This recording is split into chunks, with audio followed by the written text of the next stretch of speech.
નાના હતા ત્યારે અમારા બાપા અહીંયા જીરું વેચવા આવતા.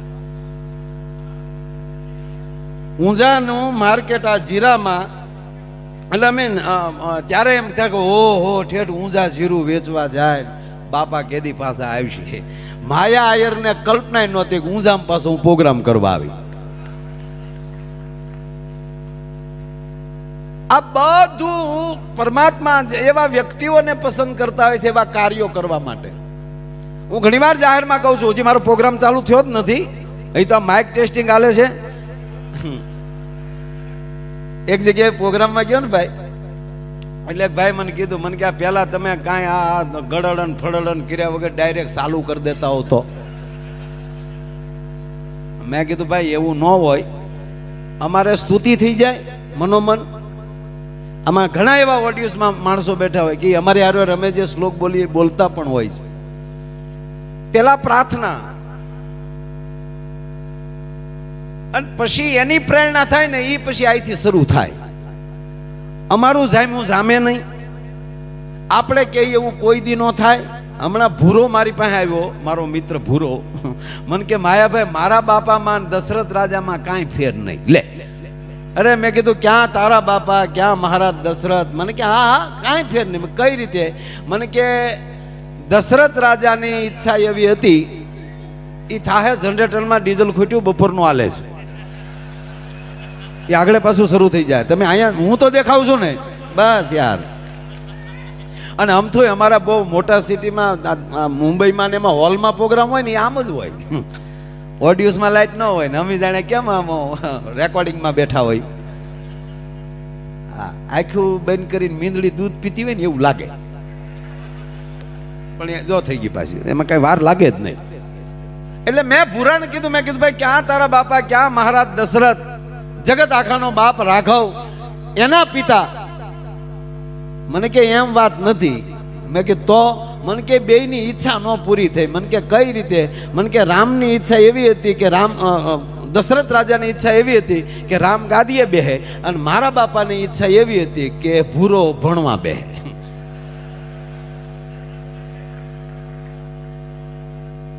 પણ આપણી જે ઈચ્છા પૂરી થઈ જાય એટલે આપણી નવી ઈચ્છા એક જન્મ લેતી હોય છે. જેમ આપણે જોજો, ગમે એમ જ્યાં જ્યાં ડગલા ભરતા જાય એમ આપણી ઈચ્છા, આપણે હાવ નાના હતા અને ત્યારે આપણે વડીલોને ખબર છે કે આપણે પહેલા તો સાયકલની ઈચ્છા થઈ, પછી એમ જો મારું પેન્ડલ મારવા પડે એની કરતા મોટરસાયકલ હોય તો સારું. મોટરસાયકલ રાજદૂત લીધા એ સમયમાં. રાજદૂત થયા પછી એમ થાય કે એખાદી એમ્બેસેડર હોય તો સારું, તે ઈ છું. એમાલી થતા થતા કે ઇનોવા હોય તો સારું ને અત્યારે BMW જે માણા પગ્યો ને મર્સિડીઝ જે પગ્યો, ક્યાં ક્યાં પગ્યો, તો હજી એમ કે ફળિયામાં હેલિકોપ્ટર પીડ્યું હોય તો સારું. ભગવાન કે તારે સારું શું થાય ઈ કે મને. એટલે કોઈ દી ભગવાન પાસે માગવું નહીં, એને કહેવાનું કે અમે જેવા હોઈએ ને અમારી લાયકાત પ્રમાણે દેતો જાય, એટલે કાંઈ ઘટે તો કહેજો.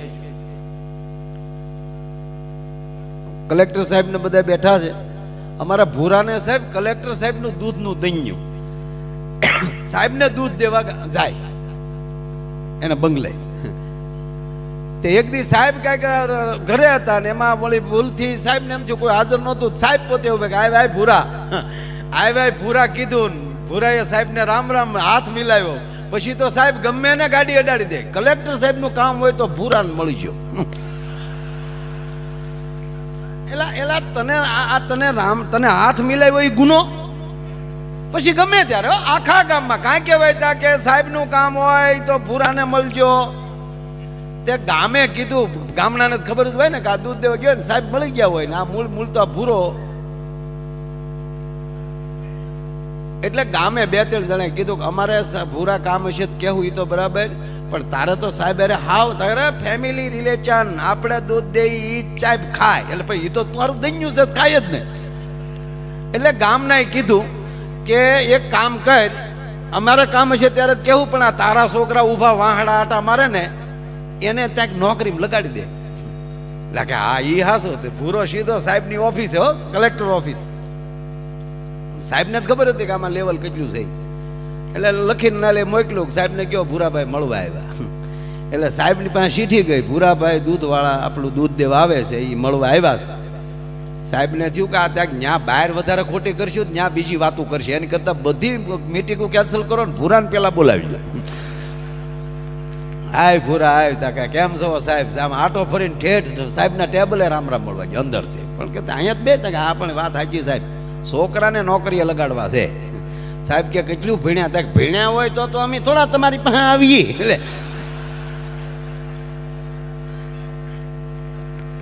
સાહેબ કે પણ ભણ્યા વગર થોડી નોકરી મળે. તાકે તો સાહેબ એક કામ કરો, હું 10 ભણેલો સૌ, આપણું ગમે ત્યાં ગોઠવો. તમારા કેટલા વર્ષ થયા? તા કે 49. તા કે ઈ 30 વર્ષ સુધી નોકરી મળે ભૂરાભાઈ, 49 નોકરી ન મળે, 49 પેન્શન મળે. તાક તો પેન્શન આપો. સાહેબ કે પણ નોકરી કરી હોય તો પેન્શન મળે ને. હા, ભૂરો ઊભી બજારે ખીજાતો ગયો, નોકરીઓ નથી દેવી ને પેન્શન નથી દેવા. સમજણ વગરનું જીવવું ભલે જીવો વરસ 1000, સમજીને જીવો ઘડી એક તો સમજો બેડો પાર. માણસમાં સમજણ છે ને એ જ મોટામાં મોટી વસ્તુ છે. અને આવો એક ભવ્યથી ભવ્ય કાર્યક્રમ, હું નથી માનતો કે કોઈ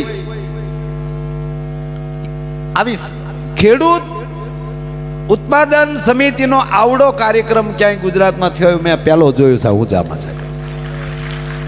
અને એ દાતાઓને હું ધન્યવાદ આપું છું. બીજે બધે દાન આપતા હોય, પણ આવા કાર્યમાં અને એક સમાજના હિત માટેના કાર્યક્રમમાં, અને એમાંય ખેડૂત માટે. સાહેબ હું રૂડું નથી લગાડતો, હું જ્યારે જમવા બેસું, મારો કાયમનો ક્રમ, હું જમવા બેસું ત્યારે ભગવાનનું નામ લઉં કે અન્ન દેવ છે, અન્ન બ્રહ્મ છે, હું બ્રહ્મને ખાઈ રહ્યો છું.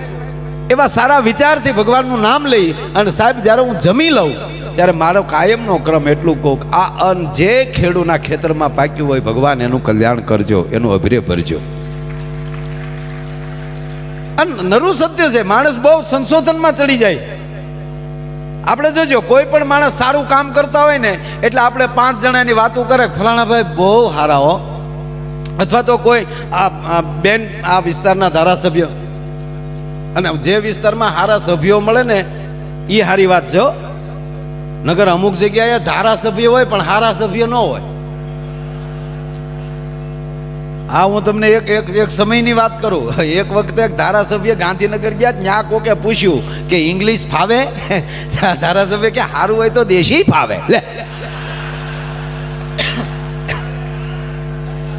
ઈ લોટ તો હાવ દેખાતો જ ન હવે છે, એક બે ખરેખર ઓલા ભાષાનું કહેતા હતા ને આ પીવાનું સમજતા હતા. બોલો, પણ એક સારા સભ્ય ધારાસભ્ય મળે છે. એવા બેનબા તમને ધારાસભ્ય મળ્યા છે એટલે એમને પણ હું ધન્યવાદ આપું છું. એને તાળીઓથી વધાવો, કારણ કે દરેક કાર્ય મારે જે વાત કરવા જ આવી છે કે જે તમે કરી રહ્યા છો એ તમે નથી કરતા, તમારી પાસે કોક કરાવે છે. આલી માયાભાઈ બોલે છે, માયાભાઈ બિલકુલ નથી બોલતા, કોક આ બોડીનો ઉપયોગ કરીને બોલીને વયા જાય છે. કલેક્ટર સાહેબ રોજ આ કામ કરે છે, એ પોતે નથી કરતા. સાહેબ એની કોલેજમાં એની સાથે કેટલા ભણેલા છે, પણ એ જ કલેક્ટર શું કામ? આપણી વચ્ચે એટલા બધા માણસો રહેતા હોય. અહીંયા તમે સાંભળી લો કે આ જે આપણા ચેરમેન સાહેબ છે માર્કેટિંગ યાર્ડ, આ સમિતિના ચેરમેન, હવે આ બધા એટલામાં આપણો ક્રમ શું કામ આવ્યો? ત્યારે માની લેવાનું કે ભગવાને મને આવું કાર્ય કરવાનો મોકો આપ્યો છે, મને આ પાત્ર આપ્યું છે, અને એ મારે પાત્ર હવે ભજવવું છે. આ નરું સત્ય છે. એક નાનો દાખલો દઉં. એક ભાઈ એક રાજ હતું, એમાં ત્યારે લોકશાહી નહોતી, પણ આ ક્રમ તેદી ચાલુ થયેલો. ભાઈ એ રાજમાં એવું હતું કે રાજાને 5 વર્ષ જ રાજ કરવાનું. 5 વર્ષ પૂરા થાય એટલે ગામ આખું ભેગું થાય અને હાથી જેની માથે કળશ સાહેબ ઢોળે એ નવો રાજા. પછી જે એને ભાઈ રાજા થાય એટલે પહેલું કામ શું કરવાનું પાછું ખબર? તમને આમ થોડું અજુગતું લાગશે આ વાત. પહેલું કાર્ય જ્યારે રાજા થાય, એને રાજ તિલક થઈ જાય, ગાદીએ બેસી જાય, એટલે પહેલું જ કામ એને કરવાનું કે એની પહેલા જે રાજા હતો એને બંધી બનાવવાનો, એને બંધી બનાવવાનો, આખી બજારમાં ફેરવવાનો. અને એની ઈ ગામની બાજુમાં એક બહુ મોટી નદી હતી અને નદીને સામે કાંઠે એક ભયાનક જંગલ હતું.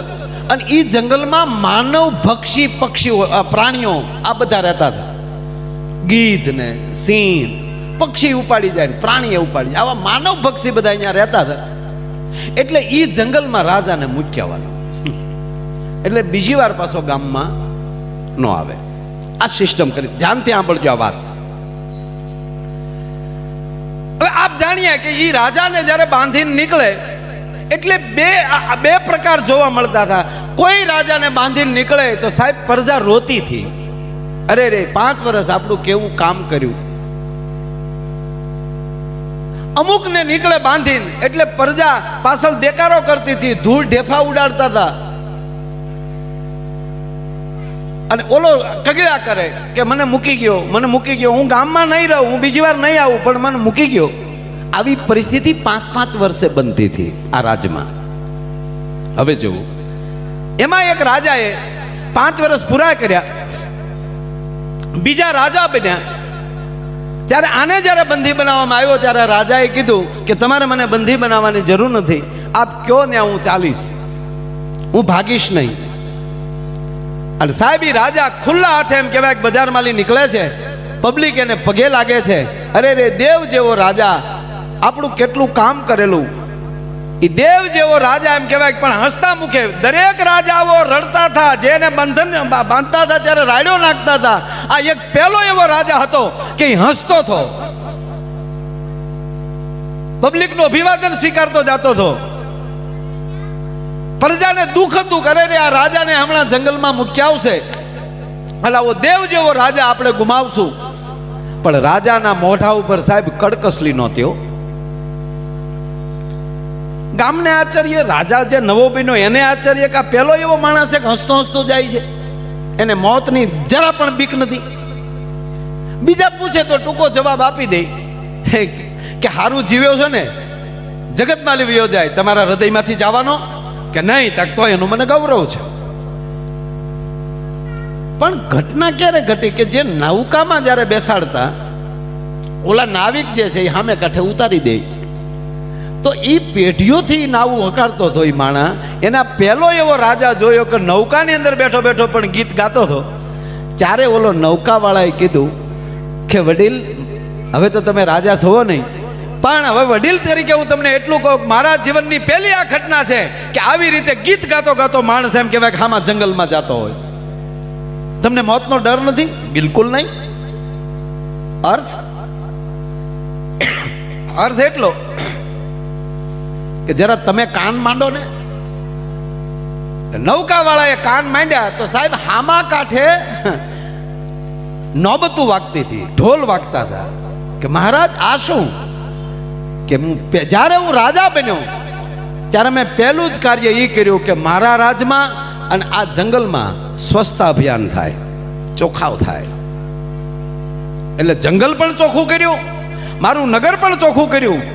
અહીંયા ઉદ્યોગો લાવ્યા, મેં સામા મેં એક આખું નગર વસાવ્યું, બહારથી માણસોને લાવ્યો અને એવા ભણેલ ગલેલ માણસોનું આખું મેં નગર તૈયાર કર્યું, ત્યાં ઉદ્યોગ લાવ્યો. 2 વર્ષ થયા એટલે મારું નગર તૈયાર થઈ ગયું. 3 વર્ષે અત્યારે એટલું બધું ઉત્પાદન કરે છે કે ઈ પ્રજાને એમ છે કે 5-5 વર્ષથી આપણે આ નગરમાં રહીએ છીએ પણ આપણો રાજા આવ્યો નહીં. અને આજ ઈ માણસોને મારી વાત છે કે આપણો રાજા આવી રહ્યો છે, આપણો રાજા આવી રહ્યો છે. હું આ રાજમાંથી નીકળી ગયો પણ સામે તો મારું કાયમ માટેનું રાજ છે. મારો કહેવાનો અર્થ એ છે કે આ નામ રહંતા ઠાકરા, નાણા નહીં રહંત, કીર્તિ હુંડા કોટડા પાડ્યા નહીં પડંત. સાહેબ હાથમાં જ્યારે એમ કહેવાય કે જે કાંઈ આપણી પાસે સત્તા સંપત્તિ જે કાંઈ હોય એનો સદુપયોગ કરીને જે માણસ વયો જાય એને જગત કોઈ દી ભૂલતું નથી, કોઈ દી નથી ભૂલતું ને. એક છોકરાને એના બાપાએ કીધું બેટા હું ગુજરી જાઉં ને તો એક કામ કરજે નહીં. કે હું બાપા કયો નહીં. અમુક તો ગુજરવાની વાટે જ હોય ને. એક ભાઈ નિમાણા બેઠા હતા ને, એકદમ મોઢું આમ ઉડી ગયેલા લેમ્પ જેવું હતું. તેને પૂછ્યું કે કેમ ભાઈ હાવ નારાજ બેઠા છો? એ કે મારા બાપુજી ગુજરી ગયા. તો ઓલો કે પહેલી વાર તારા બાપાએ સારું કામ કર્યું. આખી જિંદગીમાં પહેલું વહેલું કોઈ તારા બાપાએ સારું કામ કર્યું ત્યાં ગુજરી ગયા એ.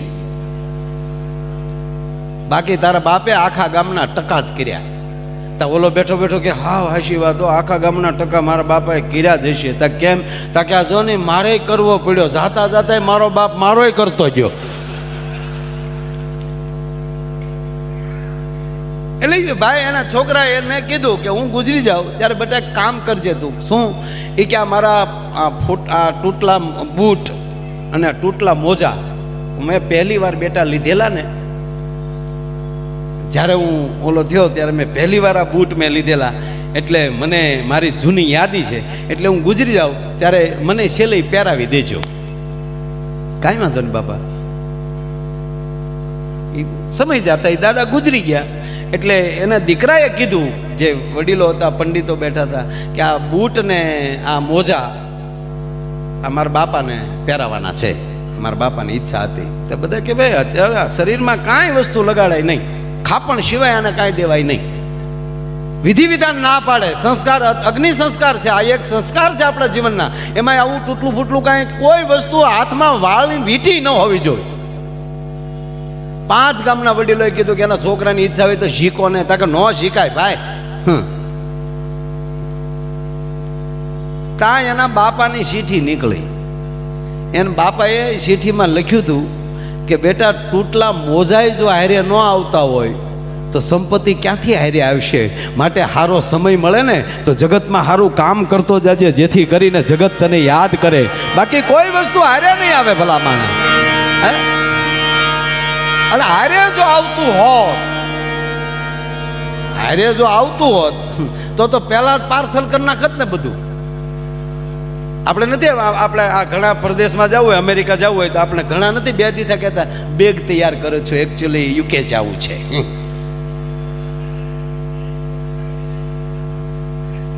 તો આ તમને લાગે છે અહીંયા હારે લઈ જવાતું હોત તો આ 5-5 વર્ષ અગાઉ શરૂ કરી દે.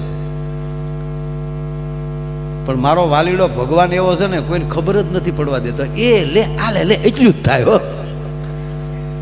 અને કેવું કેવું પાછું ભગવાન આમ જો પાછું બનાવ્યું કેવું બધું ત્રિગુણી. આ માયા બનાવી બધા ભગવાન. જો સવાર બપોર ને સાંજ આખો દિવસ પૂરો, બાળપણ યુવાની ગઢપણ આખી જિંદગી પૂરી, શિયાળો ઉનાળો ચોમાસું આખું વરસ પૂરું. આ બધું 3. અહીં જોજો આપણે આ બજારમાં હરાજી થતી હોય કે 1 વાર 2 વાર 3 વાર ડબદીન પૂરું. કેવું છે કા? હુમલાય 3 જ આવે. એક બેન એ આ લે અને પાછું ગામ વાતો કરે. અમારે અરે ચા પીતા હતા, ચા ગરમ હતી તો એ ઠરી ગયા. ખરેખર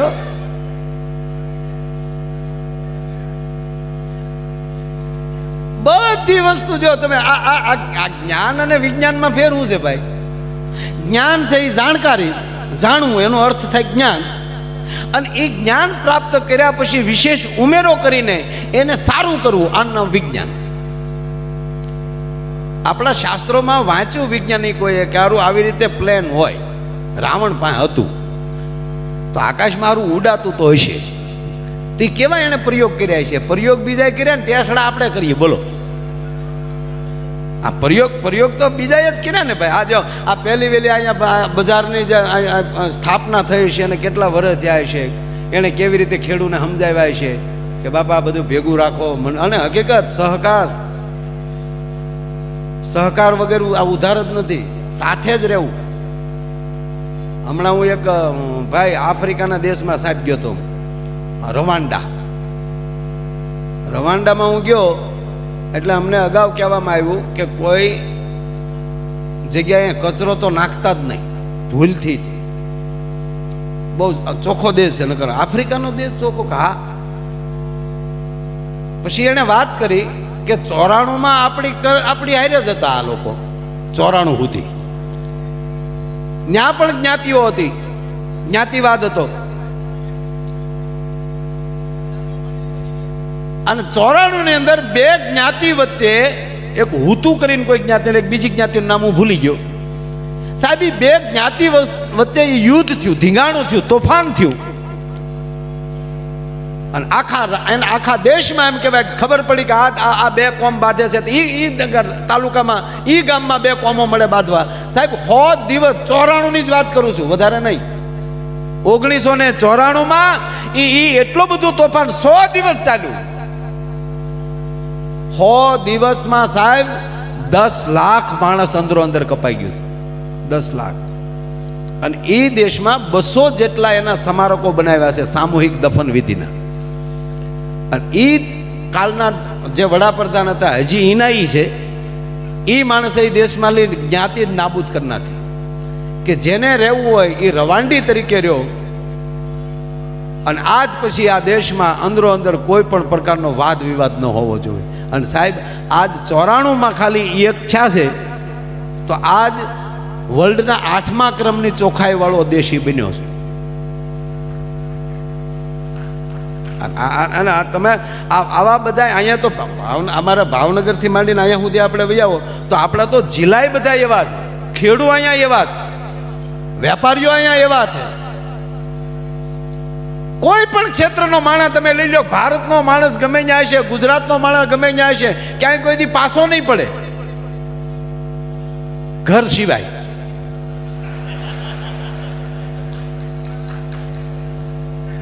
હવે તમે જો મેં ઘર સિવાય કીધું તો બધાય તાળીઓ પાડી. એનું કારણ એ છે કે ઘરે પણ આપણી માતાઓ એટલી હોશિયાર છે સાહેબ. હા, આ દેશ તો માતૃત્વનો દેશ છે ને. આ એક જ ભારત એવો દેશ છે કે જ્યાં શક્તિની પૂજા થાય છે. અને જે પુરુષ કોણ, આ પુરુષ કોણ મોટો? જેના ઘરમાં સ્ત્રી, જેની મજબૂત તાકાત, ઈ પુરુષ મોટો. જેની અર્ધાંગના મોટી, એના વિચાર મોટા, ઈ મોટો. આ ભોળાનાથ મોટા શું કામ કહેવાય બધાય કરતા? કારણ કે ઉમા એની બાજુમાં બેઠી છે. ભવાની વિવાદે વિષાદે પ્રમાદે પ્રવાસે જલે શાનલે પર્વત શત્રુ મધ્ય યારાયણે ચારાયણે સદામાં પ્રપાહી ગતિસ્તમ ગતિસ્તમ તમે કા ભવાની. કારણ કે બાજુમાં ભવાની બેઠી છે, ઉમા બેઠી છે. તમામ શક્તિઓમાં પ્રથમ કોઈ નામ હોય તો ઉમા છે.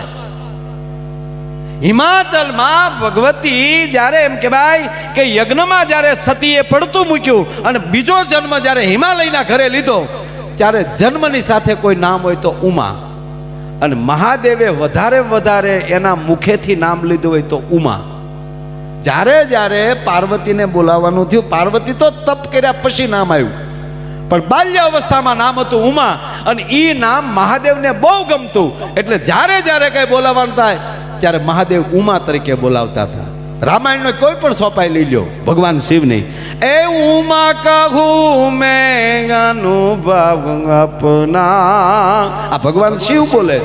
એ ઉમા, એ પાર્વતી, ઉમા કહું મેં અનુભવ અપના, સત હરિ ભજન જગત સબ સપના.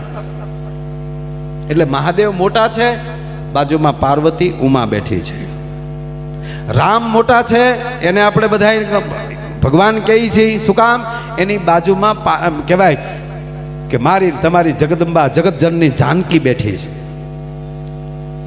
અને દરેકના ઘરે જો સવારમાં માં ઊભી થાય એટલે અષ્ટભુજા છે. 8 કામ કરતી જતી હોય. ઘડીક છોકરાઓને નવરાવતી જાય, પછી ચા નાસ્તો કરતી જાય. સવારમાં જો શક્તિના રૂપ છે. બાપની ઘરે હોય ત્યારે બાલિકા છે, કુંવારી છે ત્યારે ઉમા છે, પણ લગ્ન થાય એટલે હવારમાં જાગે એટલે સીધી અષ્ટભુજા. ઘડીક આમ કામ કરતી જાય, ઘડીક સુલાનું કામ કરતી જાય, ઘડીક છોકરાઓને હાચવતી જાય, એને તૈયાર કરતી જાય, ત્યાં સ્કૂલનો ટાઈમ થઈ જાય એને છોકરાઓને તૈયાર કરતી જાય, ત્યાં ઓલા ઘૂઘુને ઓફિસનો ટાઈમ થઈ જાય એ ઘૂઘુનું ટિફિન તૈયાર કરતી જાય. 8 હાથે કામ કરતી હોય. એ સવારના પહોરમાં જગદંબા અષ્ટભુજા છે. રસોડામાં રાંધતી હોય ત્યારે અન્નપૂર્ણા છે. કરકસર કરીને ઘરની સંપત્તિનું ધ્યાન રાખતી હોય ત્યારે લક્ષ્મી છે. અને ભૂલથી એના પતિએ એના બાપુજીનું એના ભાઈની ખરાબ વાત કરી તો ચંડી છે. આ નરું સત્ય છે. અને આપણે પુરુષો ભાગશાળી છીએ, આપણે બધા રૂપના દર્શન થાય. બોલો,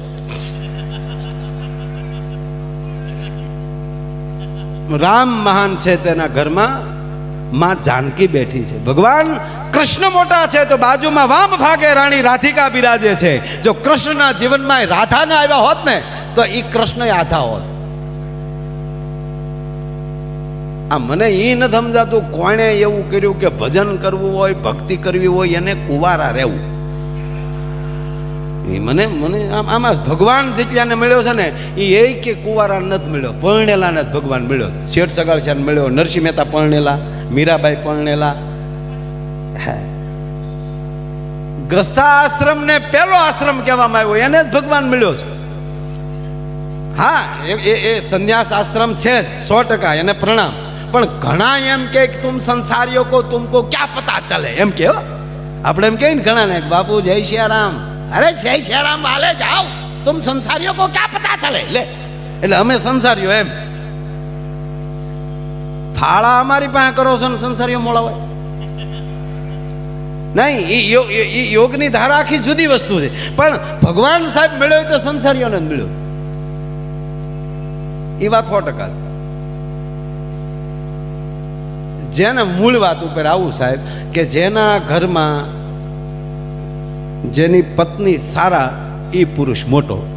એટલે હંમેશા મોટા પુરુષો જ્યારે પોતાની પ્રગતિ વિશે જ્યારે ભાષણ કરતા હોય ત્યારે અવશ્ય એના પત્નીનું નામ લે કે મને જો આવી પત્ની ન મળી હોત તો હું આ કાર્યક્ષેત્રમાં સફળ ન થયો હોત. રામની ઘરે માં જાનકી જો આવી રીતે રહ્યા અને 14 વર્ષ વનમાં હાલ્યા, આખી રામાયણમાં કઈ જગ્યાએ સાહેબ રામનું ખરાબ બોલ્યા કયો? એ નહીં, પણ 5 પાંડવોને દ્રૌપદીને જુઠ્ઠુમાં હારી ગયા. અને જુઠ્ઠુમાં હાર્યા પછી ઘણા મહાભારતના પ્રસંગોમાં માણસો વાતો કરે કે ભીષ્મ બેઠા છે તોય કોઈ અટકાવતા નથી. નહીં ભાઈ, હારી ચૂક્યા છે. પણ દ્રૌપદીનો પ્રશ્ન એટલો જ હતો કે હું ભીષ્મને પ્રશ્ન કરું છું કે પાંડવો મારા પતિ પેલા હરાણા કે હું? તા કે તમારા પતિ. મારા પતિ હારી ગયા અને તમારા એ શું કહેવાય? તા કે ગુલામ. તા કે દ્રૌપદીનો પ્રશ્ન એ છે, હું તો ત્યારે જુઠ્ઠુમાં મુકાણી નહોતી ને કે નહીં? તો હું જુઠ્ઠુમાં નહોતી મુકાણી, મને નહોતા હાર્યા ત્યારે હું હતી? તા કે હસ્તિનાપુરની પુત્ર વધુ.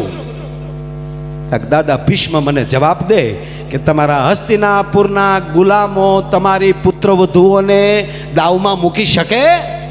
અને વિદુર ઊભા થઈને વયા ગયા થા, તું સાચી છો બેટા. અને જેના ધણીએ જુગારમાં હારી ગયા હોય અને એને જ્યારે મુક્ત કરવામાં આવે એને એમ કે દ્રૌપદી દીકરી ધૃતરાષ્ટ્ર અને ગાંધારી અને દાદો ભીષ્મ ત્રણેય એમ કહે છે કે તું માગી લે, તારે શું જોવે? હસ્તિનાપુરની ગાદી આપી દે બેટા, પણ તું શ્રાપ ના આપતી. સાવધાન દીકરી, માગ, તારે શું જોવે? સાંભળજો, મારા ભારત વર્ષની ગરિમા હું છે એ કહું છું તમને. તો દ્રૌપદી બધું માગી શકતી હતી.